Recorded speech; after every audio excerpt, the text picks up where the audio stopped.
बच्चे आज हम बात करने जा रहे हैं about those factors which can affect the enzyme activity and this is something really important. Paper 1 MCQ में भी बहुत एंगल से पूछा जाता है और थ्योरी में भी आता है.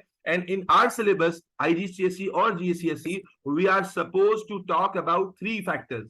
We are supposed to talk about three factors, not two, three factors. Book में इस चैप्टर में 2 फैक्टर्स हैं, लेकिन तीसरा फैक्टर एग्जाम में मल्टीपल टाइम्स आया हुआ है. So we will be talking about 3 factors, मेरे बच्चा. सबसे पहले the factor number 1, substrate concentration. Factor number 1 is substrate concentration. We will talk about कि भाई how substrate concentration can affect the enzyme activity. Second is the factor of temperature, how temperature change can affect the enzyme activity. And last factor will be pH value, how pH value can affect the enzyme activity. So in this section, we will be talking today about these 3 factors. Okay, how are they going to affect enzyme activity? Let's begin the first one. ठीक है जी, पहले सुनना है, समझना है, and then if you have any question, you are free to ask. लेकिन please let me complete the explanation first. Okay? पहले हम एक टॉपिक करेंगे and then I'll give you the time to ask questions. So I hope you maintain the right discipline ताकि हमारा जो pace है वो इफेक्ट ना हो. तो फर्स्ट फैक्टर बच्चों जो नॉर्मली एग्जाम में कई दफा आ चुका हुआ है, लेकिन बाय बुक अगर आप जाते हैं तो this is not discussed as a separate factor. Substrate concentration कैसे इफेक्ट करती है एंजाइम एक्टिविटी को, इसको समझते हैं बेटा. Listen very carefully. I will first illustrate the concept with diagram and then हम लोग उसको लिखेंगे. ठीक है, let's imagine that this is the enzyme. Let's imagine this is the enzyme molecule and this whole portion, let's say, is the active site. ठीक है, this is the active site. जिन बच्चों को नहीं पता बेटा, active site is the part of enzyme जहां पर substrate आके bind होता है, जहां पर substrate आके bind होता है, eventually फिर product की formation start होती है. So this whole green area which I highlighted is the active site and this is our enzyme right now.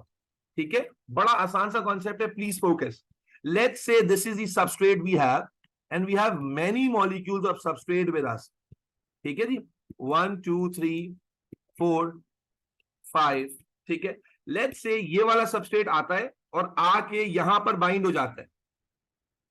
ठीक है जी, एक सबस्ट्रेट का मॉलिक्यूल आया और आकर एक जगह पर बाइंड हो गया एक्टिव साइट पर. मुझे एक बात बताओ, क्या सारी एक्टिव साइट अकोमोडेट हो गई है? बोलो, या इज स्टिल अवेलेबल है? जगह अवेलेबल है? जगह अवेलेबल है. तो मेरे अवेलेबल है सर. अगर मैं सबस्ट्रेट कॉन्सेंट्रेशन को बढ़ाऊं, यानी मान लें, इनिशियली मान लें, जस्ट अज्यूम कि हमारे पास एक सबस्ट्रेट का मॉलिक्यूल था, वो आया और एक्टिव साइट पर बाइंड हो गया, लेकिन एक्टिव साइट अभी फुली ऑक्यूपाइड नहीं हुई है. तो अगर मैं सबस्ट्रेट की कॉन्सेंट्रेशन को इंक्रीज करना शुरू कर दूं, ठीक है, if I start adding more substrate molecules, तो because the site is available, then more and more substrate can come and bind to the active site. And when more and more substrate are coming and binding to active site, there will be, अब मैं keyword भी साथ साथ लिखता जा रहा हूं, जब मैंने सबस्ट्रेट कॉन्सेंट्रेशन को इंक्रीज किया तो क्या हुआ? मोर सबस्ट्रेट, मैं प्रॉपर वर्डिंग लिखाऊंगा अभी समझो, more substrate binds to active site. और जब ज्यादा सबस्ट्रेट बाइंड होगा तो हम क्या कहते हैं? More enzyme substrate, more enzyme substrate complex is form. कल हमने बात बार बार की है, more enzyme substrate complex is form. और मेरे बच्चे, जब more enzyme substrate complex form होगा तो more enzyme activity will be observe. Let me repeat myself again. मेरे बच्चे, आपके पास इनिशियली एक सबस्ट्रेट था, चलो दोबारा से देखो, इनिशियली एक ही सबस्ट्रेट था, थोड़ा सबस्ट्रेट था, ये आया और आकर बाइंड हो गया एक्टिव साइट पर. बहुत अच्छे. एंजाइम जब सबस्ट्रेट से बाइंड होता है, we call it enzyme substrate complex. ठीक है, now we can see here कि एंजाइम का मॉलिक्यूल काफी बड़ा है और सबस्ट्रेट आने के बाद भी जगह बाकी है.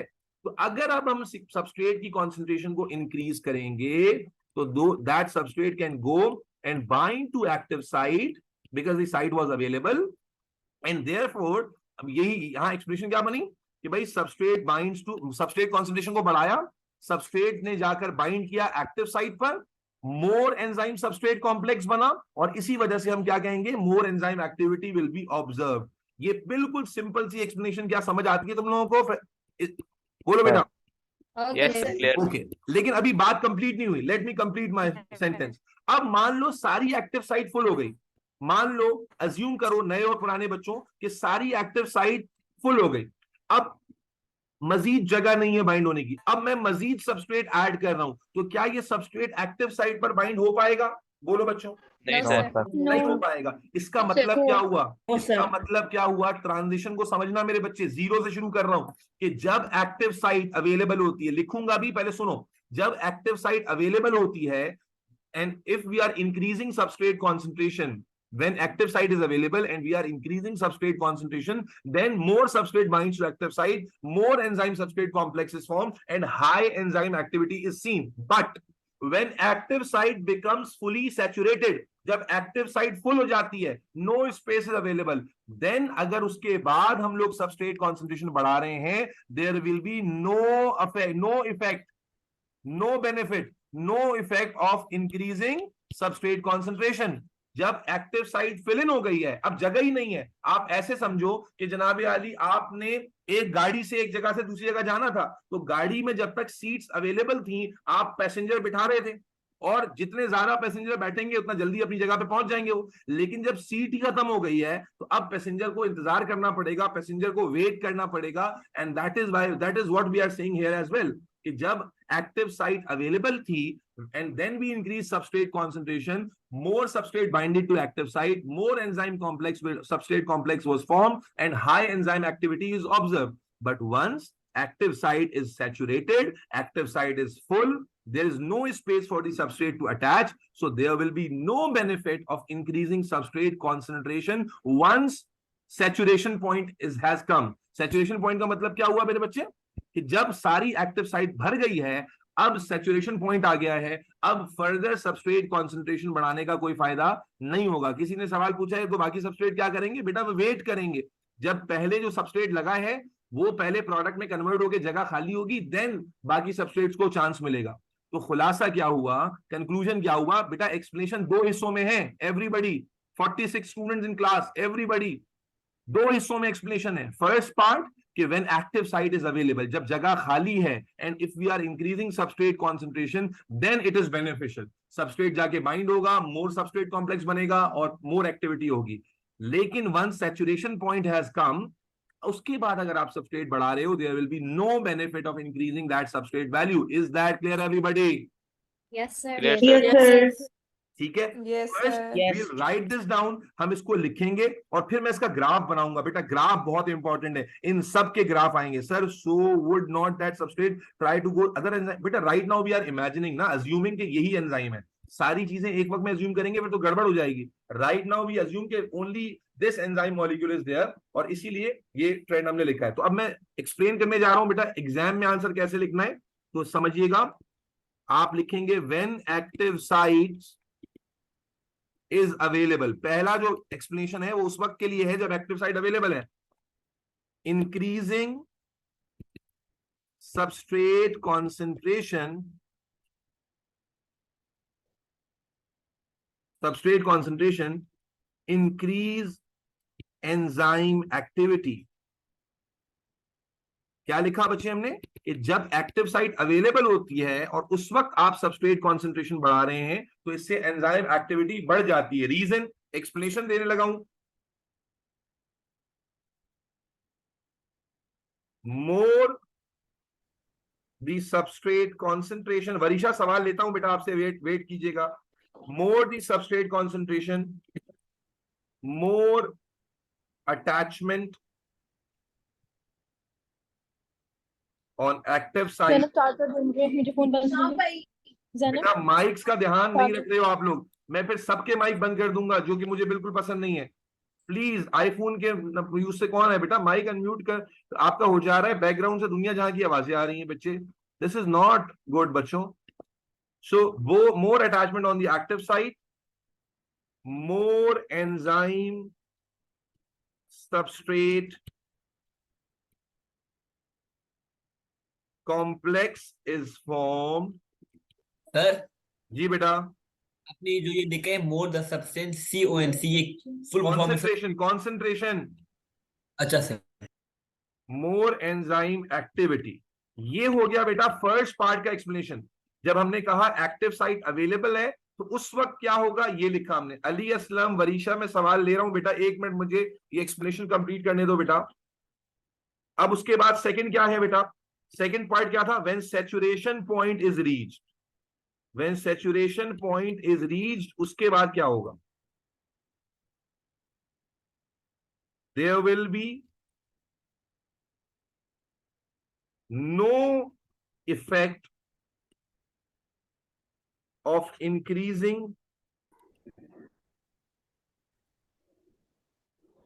substrate concentration on enzyme activity। Enzyme activity. ठीक है, दो हिस्सों में एक्सप्लेनेशन है। नाउ वरीशा ने पहले पूछा था, जी वरीशा पूछो बेटा। जी वरीशा। अस्सलाम वालेकुम। वालेकुम सलाम। जी वरीशा अस्सलाम मुख्तार। सर, मैंने पूछना था कि जब when the active site is filled and we try to, then it will, if we put in more substrate, then that won't make a difference, right? Yes yes, that's absolutely correct. Okay, thank you, sir. ठीक है जी। Ali Aslam, Ali Aslam you want to ask something? Ali Aslam बोलें।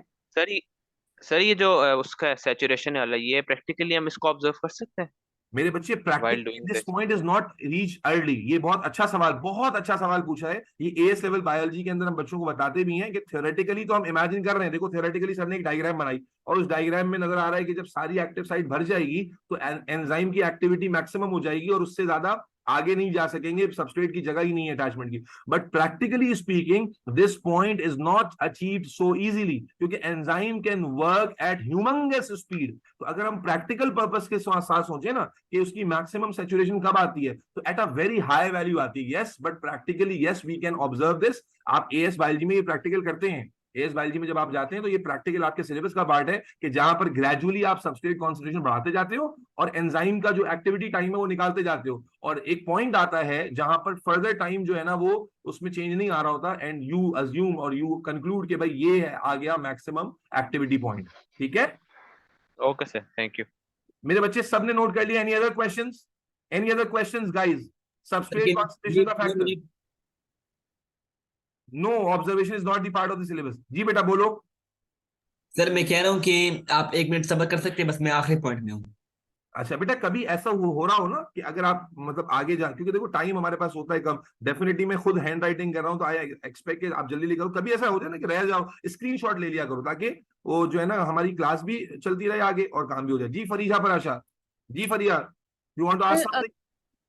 There's more substrates. Will they be just waiting till the first substrates have Yes. become products? Yes. This is what I have told you. कि if active sites are saturated, then जो आगे substrate आए they have to wait. They have to wait till all the substrate there जो कि attach हो चुके हैं, जब वो product में convert होके वहां से हट जाएंगे, then the substrate will get the chance. ठीक है sir can you scroll down? जी बेटा, is everybody clear about this? Alize, Yes, are sir. you clear? Yes, sir sir. Yes, sir. जो नए बच्चे थे बेटा, कोई जो आज पहली क्लास ले रहे थे, are you guys clear about this concept? ठीक है, ओके बच्चों, ओके। तो बेटा पहला फैक्टर खत्म हो गया अल्हम्दुलिल्लाह, सबस्ट्रेट कॉन्सेंट्रेशन का। This is one of the most frequently asked. अच्छा, इसका ग्राफ रह गया। ओके, ग्राफ रह गया। Let me draw the graph. मेरे साथ साथ ड्रॉ कर लेना बेटा ग्राफ। इसका ग्राफ भी ड्रॉ करने के लिए आता है, या लेबल ड्रॉ हुआ होता है, and we are asked to label it. Manahil class में मौजूद है? मनाहल, सो द ग्राफ मनाहल मेरे ख्याल शायद नहीं है। सबस्ट्रेट कॉन्सेंट्रेशन का ग्राफ आता है बेटा एंजाइम एक्टिविटी के साथ। समझना बच्चे, ये ग्राफ बहुत इंपॉर्टेंट ग्राफ है। The graph we observe here is like this. when we are increasing substrate concentration, enzyme activity is increasing, yes or no? Initially when we were increasing substrate concentration, enzyme activity was kept on increasing. मेरे one note को लगता है कोई बीमारी हो गई है, it has got hanged I guess। एक मिनट रुको बच्चों।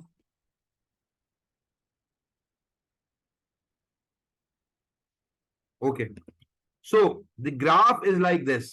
when we are increasing substrate concentration, enzyme activity is increasing, and after a certain value, let me draw it in a much better way. This is like this. Okay, the graph is like this. What this graph is showing, beta, इस graph को हम दो हिस्सों में पढ़ सकते हैं, A to B and then B to C. अगर आप A to B को देखोगे, what is this part, Barida? This is the explanation of the first part. कि initially when we are increasing substrate concentration, enzyme activities keep on increasing because active sites are available. But at point B, बच्चों, at point B is a constant. saturation point. Point B is a saturation point, means active sites are fully occupied. Active sites are fully occupied, and that is why अगर आप graph को देखोगे, when we are increasing substrate concentration further, there is no increase in the enzyme activity. Yes or no? ठीक है, so that's the graph. ठीक है, this graph is discussed in two portions, A to B and B to C. A to B वाला part कौन सा है बच्चे? A to B वाला part is the part where active site was available, and then B to C में जब further increase नहीं आ रहा, this is showing that all the active sites are saturated. Are we good to go? Are we absolutely clear? Yes, sir, clear. चलो, Yes. let's move to the next factor. ठीक है जी, Arisha, let's move to the next factor. The next factor which we are going to talk about. Graph बना लिया सबने, तुम लोगों ने graph बना लिया बच्चों? Yes, Yes, sir. Okay, let's move to the next factor. मुझे graph की समझ नहीं आई. Sorry, दोबारा बोलो बेटा. Sir, I didn't really understand the graph. समझ नहीं आई उसकी. आपने explanation सुनी थी, explanation समझ ली थी बेटा आपने? जी सर, जब Okay, तो बस एक let point me- होता है, जब fill Okay, हो okay. जाता है उसके बाद वो बस- वेट करते हैं बाकी. Just give me 1 minute, मैं दोबारा समझाता हूँ. देखो, एक्सप्लेनेशन में हमने क्या कहा था, when active site is available, तो जब सबस्ट्रेट कॉन्सेंट्रेशन की वैल्यू बढ़ाते हैं तो एंजाइम एक्टिविटी बढ़ती है. तो आप देखो, ये देखो ग्राफ में, जब हम सबस्ट्रेट कॉन्सेंट्रेशन की वैल्यू बढ़ा रहे हैं यहाँ पर एक्स एक्सिस पर, तो आप देखो एंजाइम एक्टिविटी बढ़ती जा रही है ना. Yes sir. ठीक है, बट उसके बाद सेकंड पार्ट में हमने क्या कहा था, जब सैचुरेशन पॉइंट आ जाएगा, यानी सारी एक्टिव साइट सैचुरेट हो जाएंगी, फिर अगर हम जो है ना सबस्ट्रेट कॉन्सेंट्रेशन बढ़ाएंगे तो no effect is there.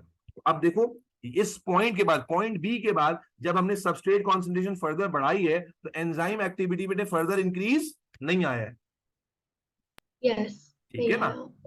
Yeah, I understand. Thank you. After point B is showing कि वहां पर एक्टिव साइट्स क्या हो चुकी हैं, सैचुरेट हो चुकी हैं, and there will be no increase in enzyme activity now. Are we clear now? Yes sir. Thank you. You're welcome. Now let's talk about the second factor. Again, one of the most frequently asked questions जो paper 1 और paper 2 में chapter से आते हैं. This is from the topic of temperature, effect of temperature. बेटा, temperature के effect को हम लोग एक्सप्लेन करते हैं 3 हिस्सों में. जैसे वहां 2 हिस्से थे एक्सप्लेनेशंस के, यहां बेटा 3 पार्ट्स में हम एक्सप्लेन करेंगे.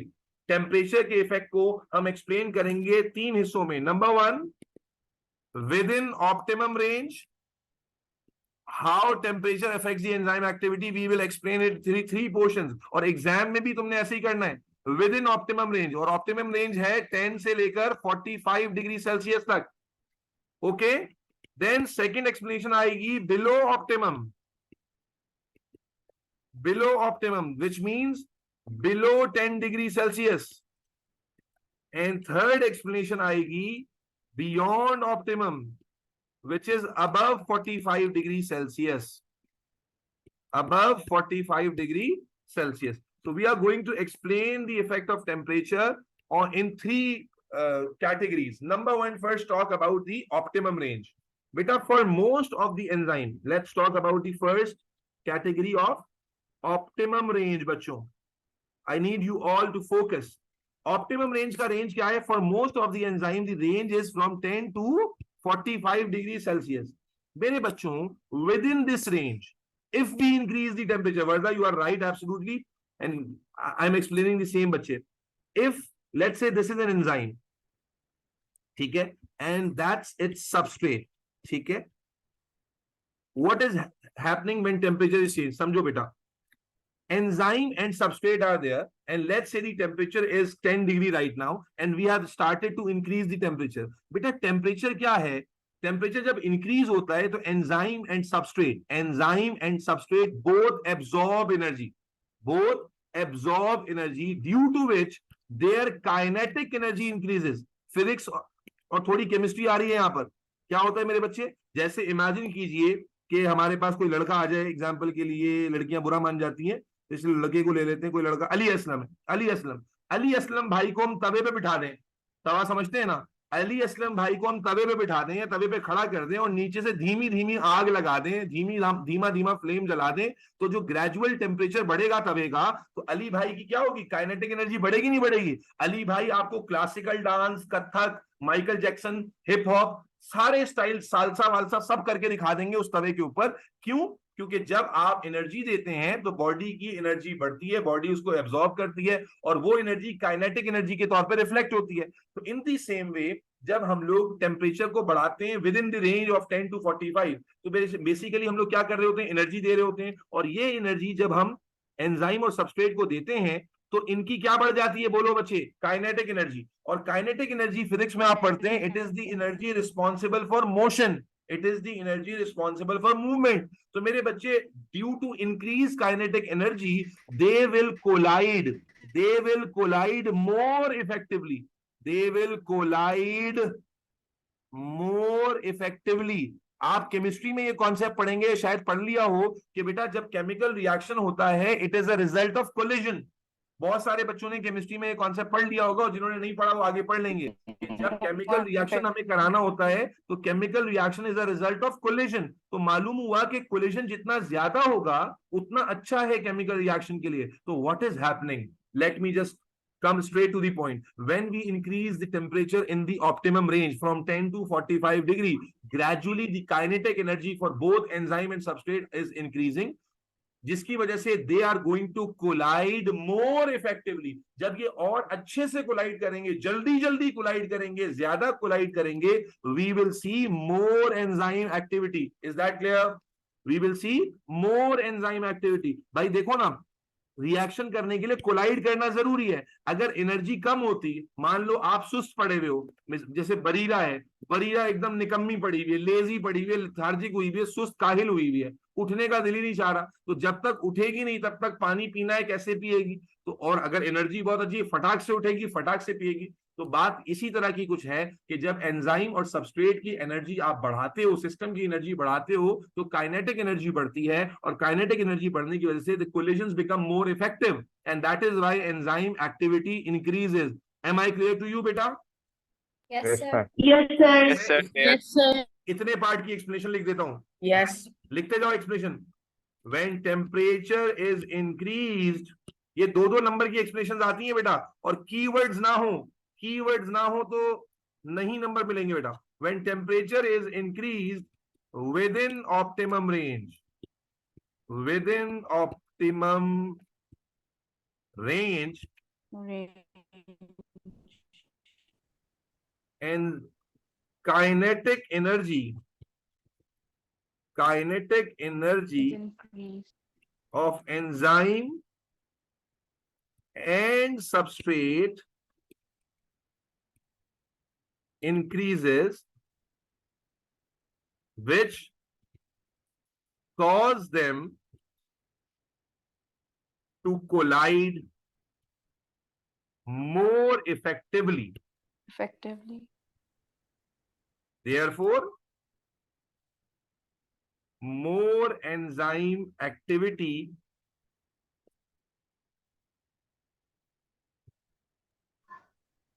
is observed। ये हो गया मेरा बच्चा 2 नंबर का एक्सप्लेनेशन कि विद इन ऑप्टिमम रेंज क्या गेम हो रही है। अगर आप इस एक्सप्लेनेशन में से काइनेटिक एनर्जी का वर्ड खा जाएं या कोलिजन का वर्ड खा जाएं तो सब कुछ लिख दें, कोई नंबर नहीं मिलेगा, 0 नंबर है, 0। These are 2 keywords of this explanation बच्चों। बहुत ज्यादा बच्चे ओ लेवल्स में कीवर्ड्स का ध्यान नहीं रखते। अगर वर्ड काइनेटिक एनर्जी, मनाहल, अलीजा खा जाएं तो मेरे बच्चे नंबर ही नहीं मिलेगा। The 2 keywords of this explanation is kinetic energy and collision। ठीक हो गया? Is everybody clear? Javeria, Maryam, Yes, sir. Yes, sir. चलो नए पुराने बच्चों जो आज फर्स्ट क्लास, जी, sir. is everybody clear till this point? Yes, Yes, sir. sir. चलो जी सर। ये तो हमारा फर्स्ट पार्ट हुआ ना ऑप्टिमम रेंज वाला। लेट्स टॉक अबाउट कि अगर आपको कोलिजन का मतलब टकराना बेटा, नाहिया, कोलिजन का मतलब टकराना। हमने बताया ये केमिस्ट्री का कॉन्सेप्ट है, आप केमिस्ट्री में भी पढ़ोगे कि सब एंजाइम और सबस्ट्रेट को आपस में रिएक्ट करने के लिए पहले एक दूसरे के साथ टकराना पड़ता है। तो जब हम टेम्परेचर बढ़ाते हैं, इनकी एनर्जी बढ़ती है, तो इनका जो टकराव है, कोलिजन, वो और इफेक्टिव और अच्छा हो जाता है, ज्यादा हो जाता है, and that is why activity increases. Okay Nahiya, let's talk about now कि बिलो ऑप्टिमम पे क्या होता है।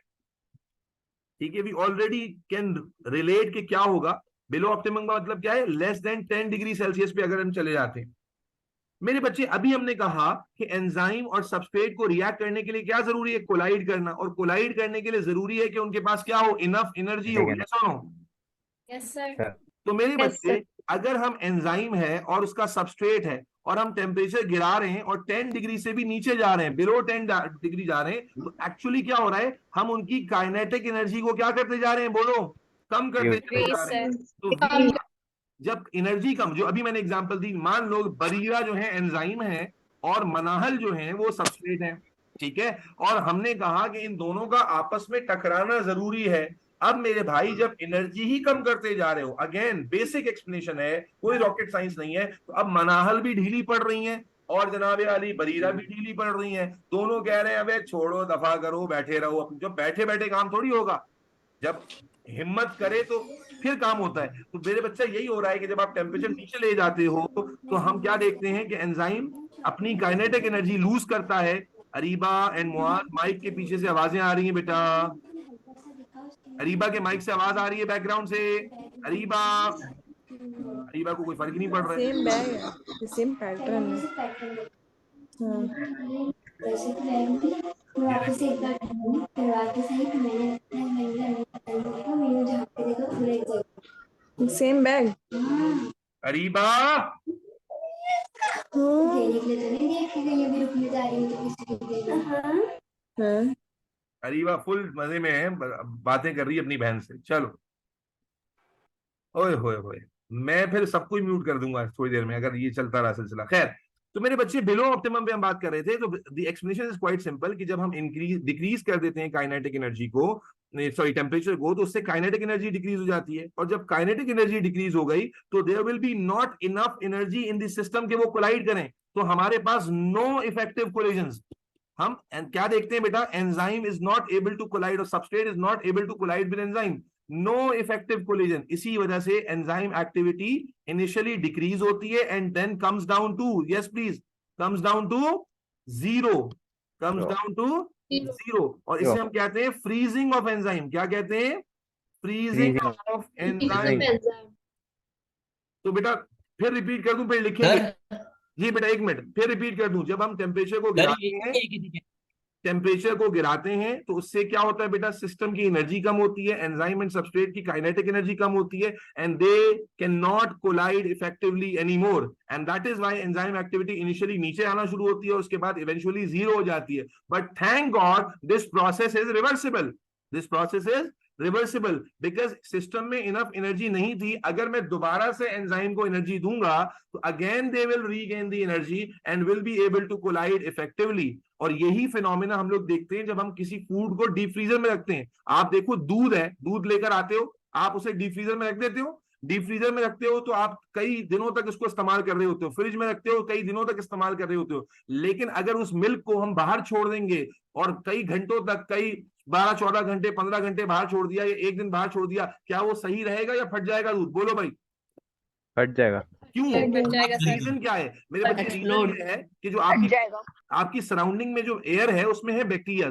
वो बैक्टीरिया क्या करते हैं? एंजाइमेटिक एक्शन करते हैं मिल्क पर और उसको ब्रेक डाउन कर देते हैं। अगर आप उसे फ्रिज में रख देंगे तो फ्रिज में टेम्परेचर होगा कम, डीप फ्रीजर में टेम्परेचर होगा कम, तो उस टेम्परेचर पर एंजाइम्स काम ही नहीं कर सकते। यही चीज मीट के साथ भी होती है, गोश्त के साथ। जब आप गोश्त को बाहर छोड़ देते हैं, आप देखते हैं वो खराब हो जाता है, लेकिन उसी गोश्त को जब आप डीप फ्रीजर में रख देते हैं तो बिकॉज टेम्परेचर बहुत ही नीचे होता है, तो गोश्त में जो एंजाइम्स होते हैं दे कैन नॉट वर्क एनीमोर, और इसीलिए वो गोश्त जो है, मीट, कई हफ्तों तक भी डीप फ्रीजर में ठीक रहता है। और जब आपको दोबारा पकाना होता है तो आप उसे निकालते हैं, दोबारा नॉर्मल टेम्परेचर पर लेकर आते हैं, दोबारा से जनाब उसको यूज कर सकते हैं। लेकिन अगर दोबारा डीप फ्रीजर से निकाल के अगर बहुत देर तक बाहर छोड़ देंगे, खराब हो जाएगा, because when enzymes regain the temperature they start working again. Are we clear? Clear sir. ठीक है जी। मेरे बच्चे पहले इसको लिखते हैं और उसके बाद फिर लास्ट बियॉन्ड ऑप्टिमम पे जाएंगे। पहले इस एक्सप्लेनेशन को लिख लेते हैं। So when temperature is decreased, keywords are important, below optimum,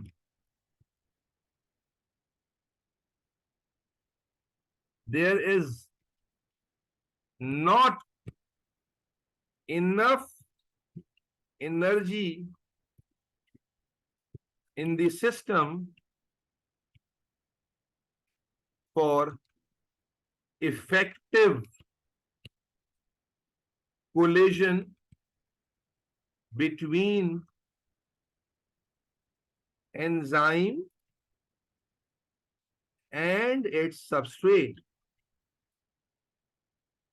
Therefore, enzyme activity, मनाहल समझ आ रहा है बेटा, decreases and eventually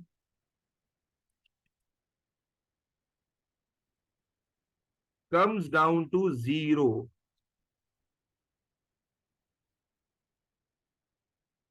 It's a reversible process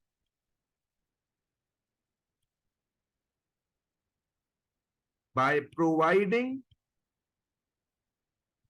heat or energy again. Enzyme and its substrate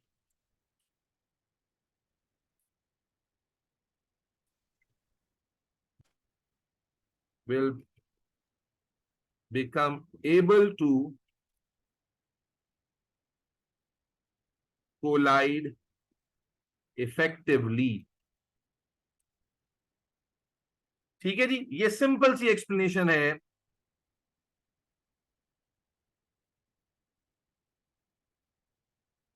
रिया क्या कह रही है? रिया कह रही है sir I haven't got that collision part in diagram 1। Which diagram बेटा? रिया प्लीज माइक पर आके पूछो। Riya So you can scroll down, please. Riya please mic पर आके अपना क्वेश्चन पूछ लो बेटा। ऑप्टिमम रेंज वाला, okay. Optimum pH different for all. बेटा मैं अभी पीएच के फैक्टर पे गया नहीं हूं मरियम, अभी हम पीएच के फैक्टर पे आएंगे। आई विल एक्सप्लेन इट कि ऑप्टिमम पीएच क्या होती है। It's not exactly different but yes, सबके लिए सेम भी नहीं होती। I will explain it in pH. Please note this down and please let me know क्या क्लियर हो गया तुम लोगों को। रिया के अलावा बाकी सबको अपना कंफ्यूजन क्लियर है? रिया को मैं आंसर करता हूं अभी। Yes. आयमा, अलीजा, नदीम, आमना, फातिमा, अरीबा, अरीशा, आइफून, हुसैन, मही। Yes, sir. Is everybody clear in this concept, beta? Yes, sir. Clear, sir. Sir? Yes, beta. I wanted to ask you this thing. So, does the enzyme activity still exist in non-living things?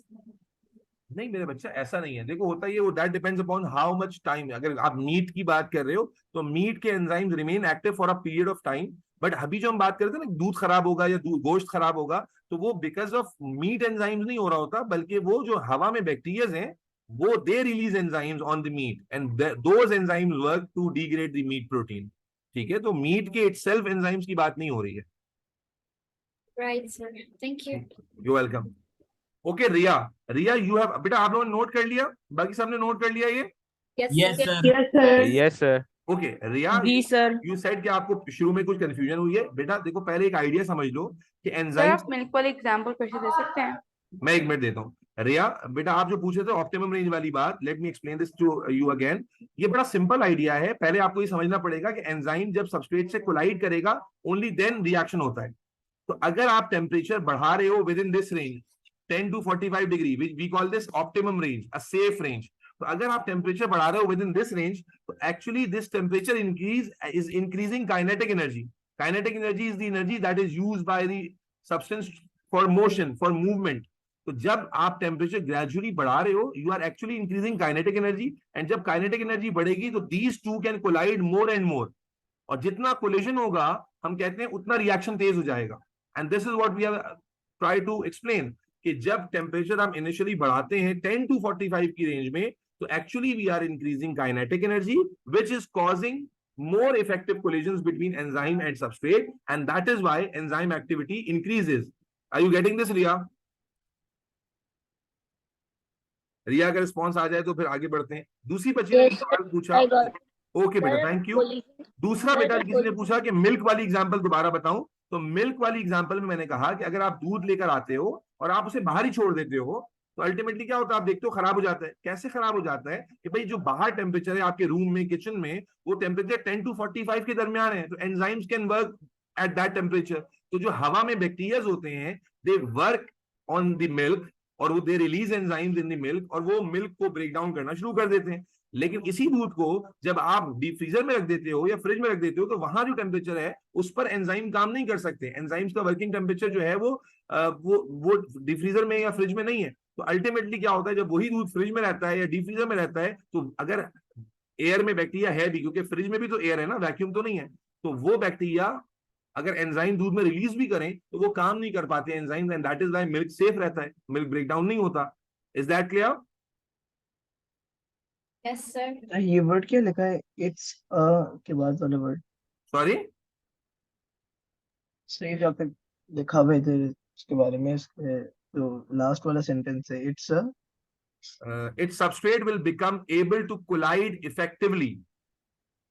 नहीं sir, उससे ऊपर वाली line, reversible. It's a reversible. शुरू. It is reversible. Okay. लिख रहा मैं. It's a reversible process. लिख लो, process गायब हो गया. It's a reversible process. By providing heat or energy, again, enzyme and its substrate will become able to collide effectively. Sir जी बेटा. सर ये EA का फुल फॉर्म क्या है? EA Enzyme activity. ठीक है. Sir, if enzyme is having a temperature of 12 and one is having a temperature of 25, so the mole collision will be, yes बेटा, yes, exactly, 25 वाले में ज्यादा होंगे and उसकी activity भी ज्यादा होगी. ठीक है. चलो बेटा, let's talk about the last condition beyond optimum. Beyond sir. optimum वाली की बात शुरू करने जा रहा हूं कि if we increase the energy too much, ठीक है, फिर क्या होगा? Beyond optimum पे जा रहे हैं बच्चे. Beyond optimum का मतलब क्या है? We are going above 45 degree Celsius. ठीक है. तो बेटा क्या होगा? बड़ा सिंपल है. देखो, we have talked about this yesterday, Manahil, Fariha, कि एंजाइम जो होता है इट्स अ प्रोटीन मॉलिक्यूल. ठीक है ना. अगर हम टेम्परेचर को बहुत ज्यादा बढ़ाएंगे, बहुत ज्यादा एनर्जी दे रहे हैं एंजाइम को, बहुत ज्यादा टेम्परेचर को इंक्रीज कर रहे हैं, तो अल्टीमेटली क्या होगा? It's a chemical structure. Enzyme is a chemical structure. Protein होता है, कल हम ये बात कर चुके हैं. तो क्या होगा मेरे बच्चों, जब बहुत ज्यादा एनर्जी बढ़ाएंगे तो एंजाइम का जो केमिकल स्ट्रक्चर है उसमें बॉन्ड्स ब्रेक होना शुरू हो जाएंगे. बॉन्ड ब्रेकिंग शुरू हो जाएगी. Bond break. Enzyme is a protein, it has got chemical bonds in it. तो आपने केमिस्ट्री में भी पढ़ा होगा कि अगर बॉन्ड को बहुत ज्यादा एनर्जी देंगे तो वो टूट जाएगा. तो क्या हो रहा है कि जब आप लिमिट से बाहर निकल जाएंगे, लिमिट वाज टिल 45, अब जब आप 45 से आगे निकलेंगे तो एंजाइम के केमिकल बॉन्ड्स ब्रेक होना शुरू हो जाएंगे because of that high value of energy. देखो ना, आप एक चीज को गर्म करने जाते हो, आप गर्म करते हो तो एक टेम्परेचर तक तो वो गर्म होती है, लेकिन अगर ज्यादा गर्म कर दो जो जल जाती है ना. बिल्कुल वैसा ही कुछ हो रहा है कि एंजाइम को जब आप 45 से अबव टेम्परेचर पे ले जाते हो तो इसके जो स्ट्रक्चर में केमिकल बॉन्ड्स है दे स्टार्ट टू ब्रेक. और जब ये ब्रेक होना शुरू होंगे तो क्या होगा मेरे बच्चे? एंजाइम का जो स्ट्रक्चर है वो स्टेबल नहीं रह पाएगा एंड ओवरऑल जो एंजाइम का शेप है वो चेंज हो जाएगा. For example, let me show with the diagram कि जो एंजाइम आपको पहले ढंग का नजर आ रहा था. सर आपकी आवाज नहीं आ रही. आवाज नहीं आ रही सर. मेरी आवाज नहीं आ रही? Hello, am I audible now? Hello, hello. जी सर, आपकी आवाज आ रही है. Sir, Yes, your sir. audio is lagging. आपकी आवाज. Sir? Can you hear me now? Hello. Yes, sir. जी, sir. Could you please repeat what you were saying? Your audio was lagging. जी जी बेटा, मैं दोबारा बताता हूँ. देखो, let me explain this again. Everybody, we are talking about now the condition where we go above the optimum temperature. Beyond optimum हम जाने की बात कर रहे हैं. ठीक है. Let's say this is the enzyme molecule and this was the substrate which is supposed to bind here. Okay. Now, when we are increasing the temperature too much, above optimum चले गए हम लोग, तो actually we are giving too much energy to enzyme molecule, and that leads to bonds breaking because enzyme is a chemical structure. Enzyme is a chemical structure. It means it has got a lot of chemical bonds in it. It's a protein. तो जब हम इसको बहुत ज्यादा heat energy दे देंगे, बहुत ज्यादा energise कर देंगे, तो इसमें क्या होगा बेटा, बॉन्ड ब्रेकिंग शुरू हो जाएगी। इट्स जस्ट लाइक एक बिल्डिंग थी जो स्टेबल खड़ी हुई थी, और अब आपने क्या किया है, उस बिल्डिंग को इतना एनर्जाइज कर दिया है, उस एंजाइम के स्ट्रक्चर को इतनी एनर्जी दे दी है कि उसके बॉन्ड्स ब्रेक होना शुरू हो गए। एंड जब बॉन्ड्स ब्रेक होना शुरू होंगे, इवेंचुअली एंजाइम का जो स्ट्रक्चर है, जो शेप है, वो destabilize हो जाएगी. That shape is not going to remain like this anymore. Rather, the shape of the enzyme will deform. Let's say, just to show you, ठीक है, लेट्स से एंजाइम का पूरा बेड़ा गर्क हो गया, एंजाइम की शेप जो है ना पूरी ऐसे से ऐसे हो गई। अब जब एंजाइम ऐसे से ऐसे हो गया, तो the substrate which was supposed to bind here, जाहिर है सबस्ट्रेट की शेप अब बिल्कुल डिफरेंट है और एक्टिव साइट बिल्कुल डिफॉर्म हो चुकी है। तो now this substrate can not bind to the active site. We call it denaturation. We call it what? Denaturation. What is denaturation? Let me explain this again. बड़ा simple है बेटा। क्या enzyme को जब आप बियॉन्ड ऑप्टिमम टेम्परेचर पे ले जाते हो, एंजाइम का जो केमिकल स्ट्रक्चर है उसमें क्या स्टार्ट हो जाती है बच्चों? Bond breaking. और उस बॉन्ड ब्रेकिंग की वजह, बॉन्ड ब्रेकिंग लाजमी लिखना है आपने, डायरेक्ट डीनेचर पे नहीं जाना। डीनेचुरेशन क्यों हो रही है, इसका रीजन देना है कि जब आप बहुत ज्यादा टेम्परेचर देते हो तो due to too much energy, structure of enzymes में जो केमिकल बॉन्ड्स हैं वो ब्रेक होना शुरू हो जाते हैं, and that leads to change in the shape of the enzyme. We call it denaturation. जब एंजाइम की शेप ही चेंज हो जाती है तो substrate can not bind, enzyme is disturbed or destroyed and it is denatured, right? yes, it is denatured. और जब denature हो गया तो substrate can not bind to enzyme anymore, and therefore there will be zero enzyme activity because substrate bind ही नहीं हो पा रहा है, and this process is irreversible. Why? Because enzyme के bond टूट गए, अब वो खुद ब खुद थोड़ी बनेंगे दोबारा से। जब हम एक चीज समझते हैं क्या, कि जब हम टेम्परेचर गिरा रहे थे, we were lowering the temperature, enzyme activity has gone to zero, लेकिन जब दोबारा टेम्परेचर दिया था, the activity resumed again. But in case of high temperature बच्चों, जब एंजाइम को जब डीनेचर हो जाता है, it will not come back to original condition automatically. तो the process where we go below optimum was reversible. ये वाला प्रोसेस कैसा था बच्चों? रिवर्सिबल प्रोसेस था। But this process is going to be, yes please, irreversible, because वो change हो गया है। क्विकली इस एक्सप्लेनेशन को लिखते हैं और ये इसका ग्राफ ड्रॉ करते हैं। इसको लिखते हैं बच्चों। सर शेप डिफॉर्म हो जाती है ना एंजाइम की बेसिकली? यस बेटा। When temperature is increased beyond optimum,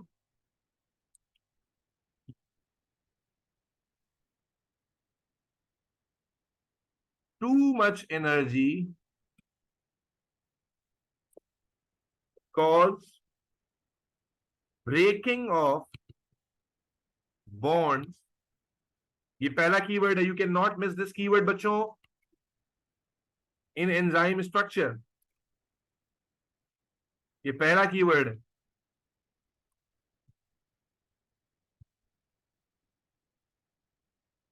Thus, enzyme is denatured, ये दूसरा कीवर्ड आ गया,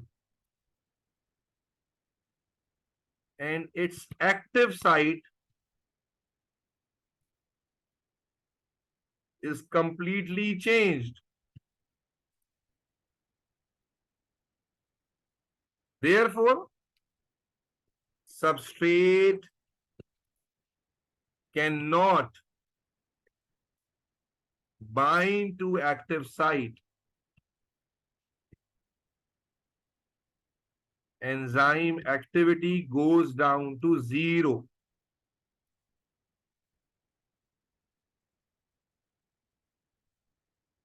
This is irreversible process. Is everybody clear about this explanation, guys and girls? Yes. Clear sir? जी सर। क्विकली मैं graph बनाने लगा हूं। बड़ा फेमस ग्राफ है बेटा टेम्परेचर का। इन तीनों एक्सप्लेनेशंस को एक ग्राफ में जोड़ने जा रहे हैं बेटा। इन तीनों एक्सप्लेनेशंस को एक ग्राफ में जोड़ने जा रहे हैं, and let's see that graph. Sir can you wait for a minute, क्योंकि मैंने बस आखिरी लाइन में हूं बस में। जी जी, करो करो, जल्दी से करो। सर बिलो 10 में इनएक्टिव हो जाता है ना एंजाइम हमारा। हाँ जी, इन एक्टिविटी तो वहां भी जीरो हो गए ना। हाँ जी। ठीक है जी, अब आ जाते हैं ग्राफ देखते हैं। आपने सबने देखा हुआ है ऑलरेडी ग्राफ, और वो दोबारा से हम आपको दिखा रहे हैं। बेटा ये ग्राफ में यहाँ पर अगेन एंजाइम एक्टिविटी है एंड यहाँ पर टेम्परेचर है।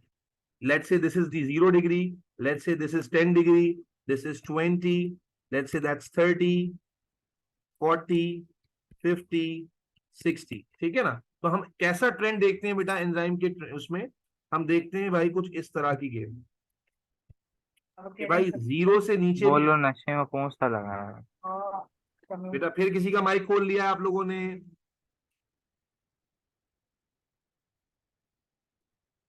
हम इस तरह का ग्राफ देखते हैं, बल्कि इसको थोड़ा सा और बेहतर बना दूं मैं। ये देखो इस ग्राफ में क्या दिख रहा है कि एंजाइम एक्टिविटी 10 डिग्री के सेल्सियस से आगे ग्रेजुअली क्या होती जा रही है, इंक्रीज होती जा रही है। And when it reaches till 45 suddenly it has drop down to, बोलो भाई, 0। Suddenly this activity has drop down to 0। यहां आप देख रहे हैं कि बिलो ऑप्टिमम 10 डिग्री से जब नीचे गए हो, तेजी से 0 की तरफ गई है एंजाइम एक्टिविटी। नंबर 1 ये पहला हिस्सा है। दूसरा हिस्सा क्या है, ये वाला हिस्सा, दिस पोर्शन। दूसरा पोर्शन ये वाला पोर्शन है बेटा, जहां पर आपने विद इन ऑप्टिमम, बच्चों विद इन ऑप्टिमम आप गए हो। मैं बस एक गंदा गंदा शेड कह रहा हूं जस्ट टू डिफरेंशिएट, ठीक है ना। तो विद इन ऑप्टिमम जब आप गए हो तो आपने देखा ग्रेजुअली एंजाइम एक्टिविटी बढ़ती जा रही है। And when you go beyond optimum, 45 से आगे गए हो, तो इवेंचुअली फटाक से एंजाइम एक्टिविटी क्या हुई है, नीचे आई है due to breaking of bond. Is everybody clear on this? This Yes, is sir. Below Yes, optimum. Yes sir.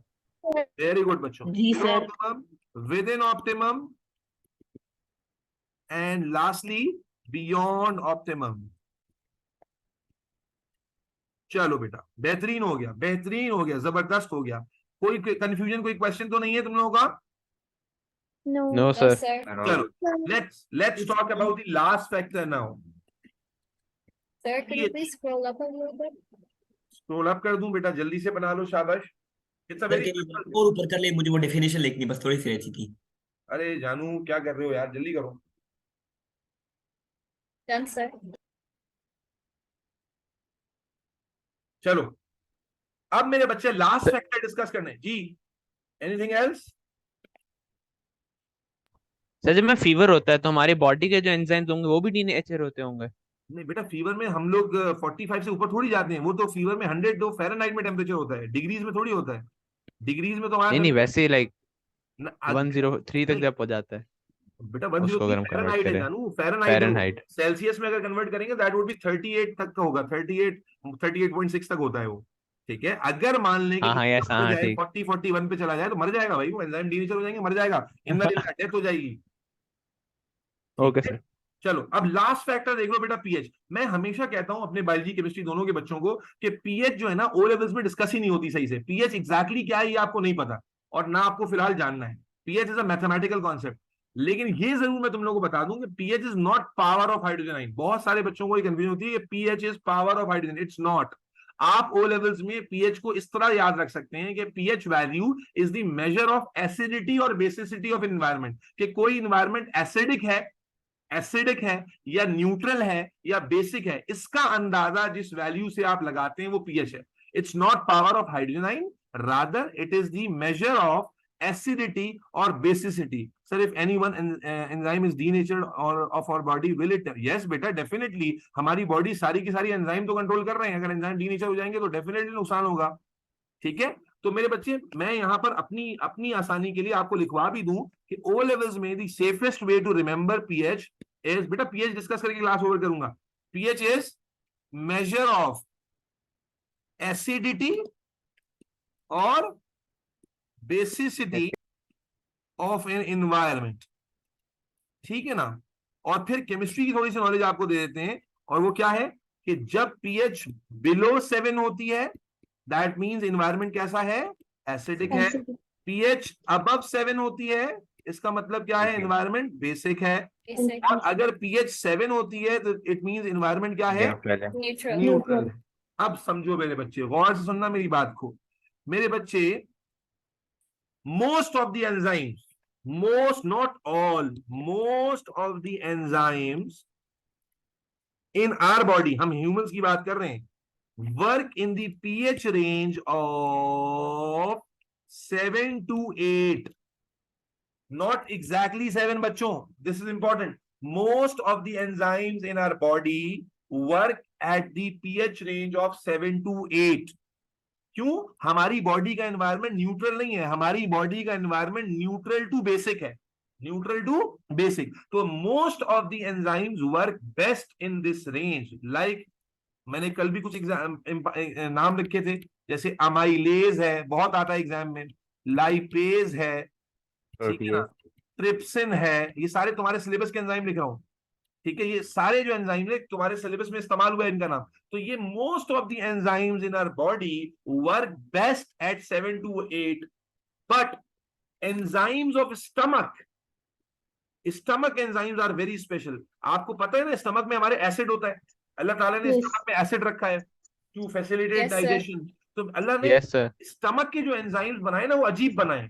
और कौन वो, किस काम, वो पीएच रेंज कौन सी उनकी, they work best in the pH range of 2 to 3. वो 2 to 3 यानी जो एसिडिक पीएच है, they work best in that. अगर इस एंजाइम को हम एसिड में डाल देंगे तो ये क्या हो जाएगा, डिस्ट्रॉय हो जाएगा. ये वाला एंजाइम क्या हो जाएगा, डिस्ट्रॉय. लेकिन इसमें एसिड डालेंगे तो ये अच्छे से काम करेगा. बहुत इंपॉर्टेंट बात कह रहा हूं, दोबारा सुनना मेरे बच्चे. पहले तो ये समझ लो कि पीएच की वैल्यू क्या है, हमें याद रखनी है. तो most of enzyme, Alizeh, Manahil, Fariha, हमारी बॉडी में काम करते हैं 7 to 8 रेंज में. यानी अमाइलेज है, लाइपेज है, ट्रिप्सिन है, ये सब उसी वक्त काम करेंगे जब पीएच 7 to 8 के दरमियान हो. इससे ज्यादा होगी फिर भी नहीं करेंगे, इससे कम होगी फिर भी नहीं करेंगे. लेकिन जो स्टमक के एंजाइम्स हैं, they are very special. They work in the pH range of 2 to 3. इनकी पीएच अगर हम 7 to 8 कर दें तो ये काम नहीं करेंगे, डी नेचर हो जाएंगे. ये काम नहीं करेंगे, इनका शेप खराब हो जाएगा, डी नेचर हो जाएगा. समझने की बात क्या. और इसमें एग्जांपल कौन सी आती है, इसमें एग्जांपल आ जाती है प्रोटीएज और पेप्सिन की. प्रोटीएज और पेप्सिन, ये एग्जांपल याद रखना. प्रोटीएज और pepsin, they are the enzymes of stomach, they are the enzymes of stomach. Stomach का जो एंजाइम है, it is going to work best in the pH range of 2 to 3. और अगर उसकी पीएच हम 7 to 8 पहुंचा दें तो बेटा वो काम ही नहीं करेगा, डी नेचर हो जाएगा. और इसी तरह बाकी जो एंजाइम्स हैं, they work best in 7 to 8. अगर हम उसकी पीएच को चेंज कर दें, एसिडिक साइड पर ले आए या मजीद चेंज कर दें, तो वो फिर नखरा दिखाएंगे, वो काम नहीं करेंगे, and they will get D nature, they will get D nature. Pepsin और ट्रिप्सिन बेटा दो अलग एंजाइम है. डिफरेंस क्या मतलब, दो अलग एंजाइम है. पेप्सिन स्टमक में होता है, ट्रिप्सिन इंटेस्टाइन में होता है. These are two different enzymes. ठीक है ना बेटा. बच्चा फिर सुनना, क्या कहा मैंने, दोबारा सुन लो. मैंने कहा, सर ने क्या कहा कि enzymes work in the pH, most of the enzymes work in the pH range of, बोलो बेटा, 7 to 8. ठीक है. ज्यादातर एक्सेप्शन कौन सी है बेटा, स्टमक के एंजाइम. स्टमक के enzyme work best in the range of 2 to 3, acidic range में काम करते हैं. अगर स्टमक वाले को 7 to 8 पे लेके जाएंगे, डी नेचर हो जाएगा, काम नहीं करेगा. अगर जो बाकी एंजाइम है उनको स्टमक वाली रेंज पे लेके आएंगे, वो डी नेचर हो जाएंगे, काम नहीं करेंगे. Is everybody clear? Yes, Clear, sir. Let me show you in this in diagram. ये डायग्राम बड़ी स्पेशल है बेटा. ग्राफ बड़ा स्पेशल सा ग्राफ है. मान लें ये हमारे पास एंजाइम एक्टिविटी है, ये हमारे पास पीएच वैल्यू है 2, ये है 4, ये है 6, ये है 8, ये है 10, ठीक है, 12, ब्ला ब्ला. तो बेटा for most of the enzymes, for most of the enzyme the graph will be like this.